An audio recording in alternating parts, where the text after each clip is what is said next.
Hey everyone. So I'm sure that this title has piqued your interest. We're just gonna be checking it out. I'm not saying that it is. I'm just saying a lot of things add up. That's all I'm saying. So we're gonna come here. Actually, no. We're gonna go here. Here. No. Okay. We want to look at this. So the metaphysical meaning of black magic. We're looking at the root of reality, which is metaphysical concepts, esoteric and exoteric, as within, so without. So when we look at law, we see contracts. We know that sigils or seals are actually used to invoke spiritual help. It is sealed energetically. So we're looking at the energetics behind contracts. So it says right here that Jesus said that the kingdom of heaven was taken by violence and force. And from the days of John the Baptist until now, the kingdom of heaven suffereth violence, and men of violence take it by force. It is possible to use life, substance, and power that form the basis of the kingdom of heaven in selfish ways. This is black magic. Anything that's done with the intention of coercion, manipulation, those are all forms of black magic. Lying and the intent to steal, any of those that are coming from a lower vibrational place, that's all black magic. Okay, this is black magic, and it is a work of a selfish personality. Fear him who is able to destroy both the soul and the body in hell. So we know that the soul is the identity.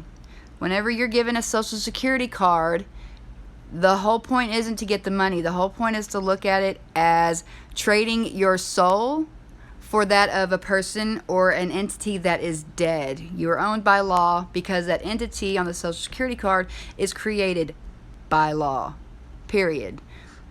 Energetically, you have traded your soul's purpose to be a slave to the system. By representing a false identity, you're not able to step into your inheritance or the kingdom of God because you are denying yourself. Whether it's through coercive means or not, it doesn't matter. The energetics behind it are saying and communicating, hey, I don't want my inheritance, and I don't want the identity, the God-given identity that I was born with. Of course, if you look at the Social Security card very closely, you will see the words copy all across the front of it. And on the back, it even says, this is property of the Social Security Administration, and you must give it back if we ask for it. That right there is telling you then and there that you representing that isn't your identity. It is the Social Security Administration's identity. The words copy on there goes to tell you that, hey, I'm not representing an identity that I own, because I have a copy of it. I don't have the original. If I did, then it would say original document. All right, next. The meaning of substance. All right, so right here it said that it is possible to use the life, substance, and power that form the basis of the kingdom, which is the soul, identity, energy. So over here, substance, the divine idea of the underlying reality of all things. Substance is everywhere, present, pervades all things. That is God. God is substance and inspires to action. It underlies all manifestation and is the spiritual essence, the living energy out of which everything is made. So technically, if we want to get technical, they, in a sense, could energy harvest off of us by us representing that identity. I'm not saying they are. I'm not saying they're not. I'm just saying it is possibility. This is why poverty, I believe, exists. Because we have energetically bonded ourselves to a dead entity. A dead entity doesn't have spiritual essence. It's not a living energy. No wonder we're poor. It is a cycle that cannot be broken because it is energetically binded. So, let's continue. Through substance, all the attributes of being are expressed. It sustains and enriches any idea that is projected into it. This is why silence is happening everywhere. You are pretty much under a spell. I'm just saying, Divine substance is man's supply. Out of it he forms whatever he will according to his faith and understanding. By entering into the silence, acknowledging divine substance, affirming his faith in and oneness with it, man becomes conscious of substance. Spiritual realization of divine substance enriches the soil or thought stuff of the mind. Jesus considered divine substance the treasure field in which he could find fulfillment of his every need. Every demonstration over mortal limitation is followed by a realization of infinite reality. When man puts away the belief in reality of matter, there follows a realization of the presence of true substance, of which matter is a mortal concept.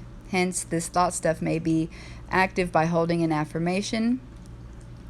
I believe that not just by affirmation, we can only experience that of what we know. In order to experience and to know things that are divine, we must study and be filled with that which is divine, which is information.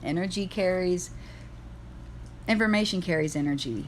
So what are you feeding yourself energetic wise with the information you're taking in? Are you feeding yourself of something that's going to produce a good harvest, or a harvest that will multiply? Probably not. Fear and emotions have dimensions, and there is a cap onto the level. Like, God doesn't operate in dimensions that are fear, resentment, hate, anger, jealousy. Those are lower level dimensions which open you up to demonic possession. So you have to think about your body as being a vessel. When you die, your soul leaves, your essence leaves. That is the spiritual possession that is accompanying you in your journey. You are nothing but an instrument for divine expression, period. And whatever your body's filled with, let's say emotion-wise, mental-wise, whatever spirit that your characteristics attribute to closer than any other is the spirit that you will embody and that you will project, because you resonate closest with it. So trauma, unresolved trauma, actually keeps your body filled with those memories. Therefore, you will recreate those memories. Therefore, you are open and susceptible to demonic possession, depending on how many traumas you have and how often you recreate and keep that memory alive. It can only exist in and through you. You are a kind of a middleman, you know. So this is how God and man co-create. Man brings a substance into the man who is able to receive, and man puts it forth into action. This is the example of your instrument being employed. So just keep that in mind. Man, this gets my heart pumping. The rich substance of the kingdom of God is pouring its plenty perpetually into my mind and affairs. Okay. And I am always prospered. All right. So, cool. Now we're going to go here. No, we don't want to delete that. We're going to go here next. All right. We're going to go to magic, meaning behind the use of seals and sigils. Oh, heck. Magic, spiritual.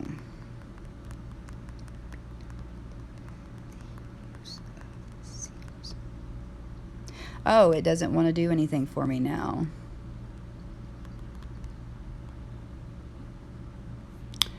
Really?